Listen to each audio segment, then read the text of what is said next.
ግን በትንሹ ምድን አይነት አይደለም يعني በጣም يعني ነገርኳቸው ከወንድ ጋር እንኳን ቢደባደብ እንደዚህ አይነት የህል ቦክስ ማለት ፊቷ ላይ በማውረዱ በጣም ነው ማለት አይ ዶንት ኖ ምን እንዴት እንደምላችሁ አላውቅም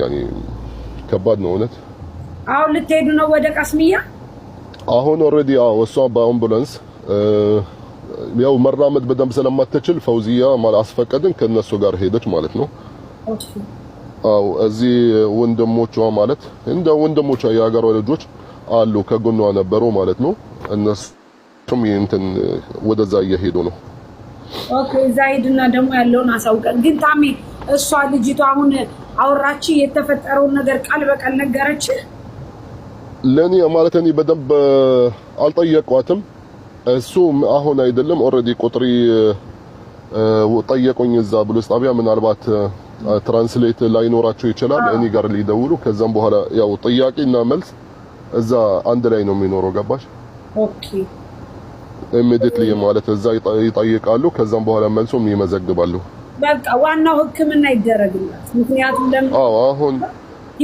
ወደ ሐኪም ቤት በጣም يعني አሁን ህክምና ብቻ ነው የሚያስፈልጋት የልጁ ጉዳይ ደግሞ እንደነገርኳችሁ ከመጀመሪያ ብሎክ ተዕሚም ተደርጓል يعني የትም ልታመልጥ አትችልም የትም يعني ዛሬ ብትደበቅ ነገ ትያዛለህ ነገ ካልሆነ يعني መያዝህ አይቀርም حبيبي ስለዚህ ሄድና ጉዳይህን ጨርስ ስልክ አነሳው ደውሎለት አንድ ጊዜ አውና ምናምን ሲሉ ኖ እኔ ቢዚ ነኝ ለምንድን ነው የምመጣው ምናምን ይላቸዋል ለምንድን ነው የምመጣው ድፍራቱ የሆነ ጉዳይ አለ እና በኋላ ስትመጣ ታውቀዋለህ ኖ አልመጣም እኔ ቢዚ ነኝ ብሎ ዘጋባቸው ነገሩት ደግሞ ታሚም ተደርገሃል የትም መሄድ አትችልም ድፍራቱ በራሱ ባለጌ ሰው ባለጌ ስለዚህ አሁን እዛ ሄድና ደግሞ የደረሳችሁበትን አሳውቁን እንጠብቃችሁ ትንሽ ችግር የለም እኔ አሁን ወደ በጣም አመሰግናለሁ በጣም የምር ለእንደኔ አይነቱ ለምስኪን ምናልባት ላልሄድ ይችላል ሳሪ ኦኬ እነሱ ሂደዋል አው ፈውዚያና ወንድሞቹ አሁን እኔ በበር ላይ ቆሞ ለምንድነው የምትጠብቁ ስላችሁ ነው መኪና ነው እየጠበቅን ነው ከኋላ ወደ ፍለፊት እንዲያመጡ ምናምን ነገር ያለኝ እነሱ ናቸው ወደዛ የሚሄዱ እኔ የሚያስፈልግ ነገር ካለ ያው ኦሬዲ ፖሊሶች ቁጥሬን ወሰዱት እዚህ ጋር ፈውዚያ ስላለች አው ታውቃለሽ እዛ ሐኪም ቤት ያኔ ቢያስገቡ ማለት ፈውዚያ ምናልባት ብቻ ላይ ያስገቡ ይችላሉ ሴት ስለሆነች ማለት ነው እንጂ እኛ ምንም የምናደርገው ነገር የለም ከፖሊሶች ጋር ስለምትሆን ማለት ነው ኦኬ ስለዚህ ያኔ የደረሰችበትን ፈውዚ እንደውላታለን ትንሽ ቆይና ደውላላት ያለውን ነገር ሰምተን እኛ ምን ነው በጣም ጥሩ እሺ እስከዛ አንድ 10 ደቂቃ እስከሚደርሱ ሆስፒታሉ ድረስ እንጠብቃለን ችግር የለም እሺ ሂቦና ቀጥዩ ደቂቃ ተስላጣ ሌላ ደግሞ አንድ መልእክት አለ ፖሊሱ ማለት እውነት የተናገረው ነገር አንድ እውነትም ነገር አለ ፖሊሱ ማለት ፐርሰናል እንደዚህ ስናወራ ፈውዚያም እየሰማች ወንድሞቿ እየሰሙ በብዛት እኛ ጋር ማለት የምናየው የኢትዮጵያ ዜጋ ስለ ኢማራት ህግ ብዙ ማለት ምናልባት ከ100% 10% ብቻ ሊያውቁ ይችላሉ እቺን 10% ደግሞ ምናልባት ሊያውቁት ይችላሉ ለምንድነው ማለት እዚህ ጋር ለምን የኢማራት ህግ በሙختصር ማለት በአጭሩ ለምንድነው ለምሳሌ የማያውቁት ወይም ኤምባሲ ይሄን ነገር ለምንድነው ጃሊያ ማለት ያኒ የሱ ህዝብ ለምንድነው የማያስረዳው እንደዚህ አይነት ነገር ለምሳሌ መድፈር ወይም የሆነ ነገር ቢደርስባችሁ ምን ማድረግ እንዳለባችሁ ምን መሆን እንዳለባችሁ ቶሎ ማለት ወደ ህግ መሄድ እንዳለባችሁ እንደዛ አይነት ነው የት መደወል እንዳለባችሁ መፍራትም የለባችሁም አሁን እቺ እህታችን ለምሳሌ ወረቀት የላትም ኦኬ ትታሰራለች እሱ ሌላ ጉዳይ ነው ጠፍታ ስለሰራች ወይም ወረቀት ስለሌላት እሱ ሌላ ጉዳይ ነው ምንም አይመለከቱም ስለዚህ ነገር አሁን እኛ የሚታየን የልጅቷ የደረሰባት ነገር ግዴታ እኛ የሷን ሐቅ መጀመሪያ ማግኘትም አለብን ከዛም በኋላ ነው የሚታየን ወረቀት የላትም እዚህ ሀገር መቀጠል ትችላለች ወይም ወደ ሀገሯ መሄድ ትችላለች እሱም በኋላ የመጨረሻ ነገር ነው የምንሰማው ግን አትልስት እዚህ ጋር የኢትዮጵያ ህዝብ በብዛት እኛ ጋር ሲመጡ ስለ ህግ ዜሮ ምንም የሚያውቁት ነገር የለም እያሉ ነው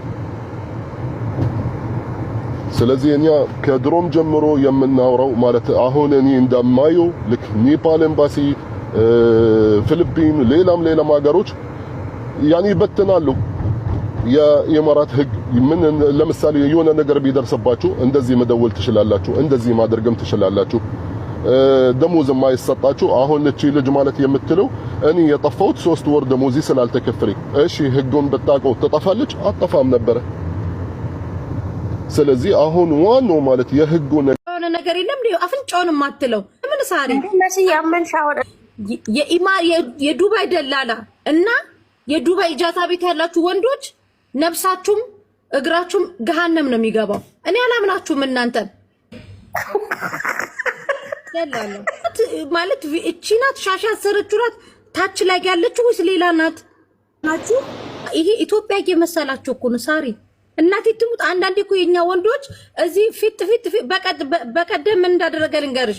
መክሌቶቹትና ሳሪ ጉድ ልንገራችሁ። ወሰዳት አበሻ ድራይቨር ነው ተስፍሽ ተደባድቤ ኢማራት ምድር ላይ ከወንድ ጋር ተደባደቡ። ወሰዳት ስራ ላስገባሽ ነው ብሎ እንትን ስራ ላስገባሽ ነው ብሎ በታክሲ ድራይቨር ነው ወሰዳት። ሳሪ ከወሰዳት በኋላ ብር የምትከፍለው ኢጃዛ ቤት ሴትዮ ናት፣ ስራው የምታስገባው ናት፣ የታክሲ የምትችለው ምናምን ተብሎ ከዛ ወሰዷት። ከዛ እኔ ቤት አልነበርኩም ወደ ሮላ አውጥቼ ሰውዬዎችን አልፈልግም ብሎ መለሳት። ሲመልሳት ጊዜ ችን ብር ካልሰጠሽኝ ብሎ እጇን ጠምዝዞ ስልኳን ወስዶታል። ሳሪ እኔ ገዛውትን ስልክ ያው ያወራች ነው።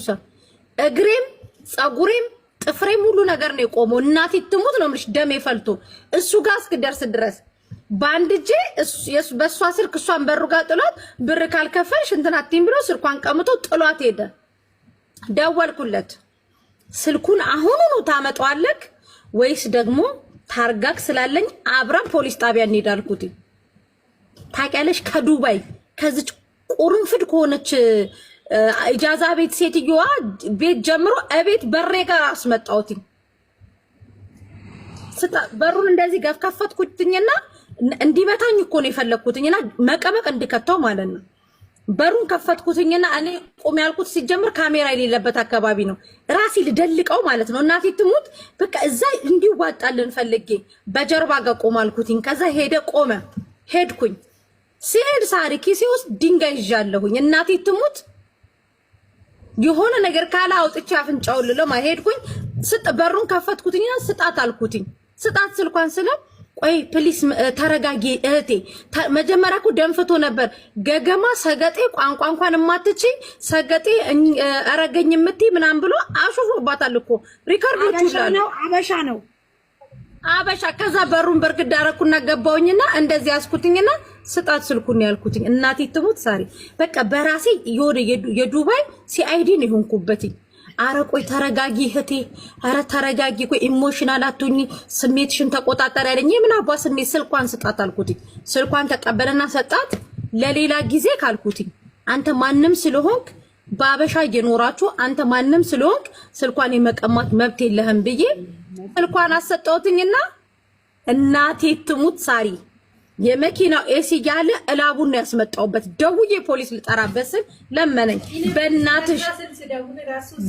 በእናትሽ በቃ ምድር ላይ ያሉትን የፕሮቴስታንቶችንም የአላህንም ኦርቶዶክስ ማርያምንም ሁሉንም ነው የጠራው። መጨረሻ ላይ በቃ በወንድ ልጅ አምላክ አለኝ። ገባሽ? ስልኳን ተቀበየ ሂድ አልኩት። ገቢናን ከፍቼ እንዲህ ነው ያስኩት ማርያምን። እና ምን ልላችሁ ፈልጌ ነው አንዳንድ አበሻ ወንዶች ኢትዮጵያ እየመሰላችሁ መስመር ትስታላችሁ። ይሄ ኢማራት ነው። እናንተም እኛም እኩል የምንተዳደርበት የሀገሩም ዜጋም መጤውም እኩል የሚተዳደርበት ነው። ከዛ በተረፈ ግን የገጠር ልጆች ናቸው፣ ሰገጤ ናቸው፣ ምንም አያውቁም ምናምን እያላችሁ የምትደልዙት ሰው አይኖርም። አሁን ይሄም ደግሞ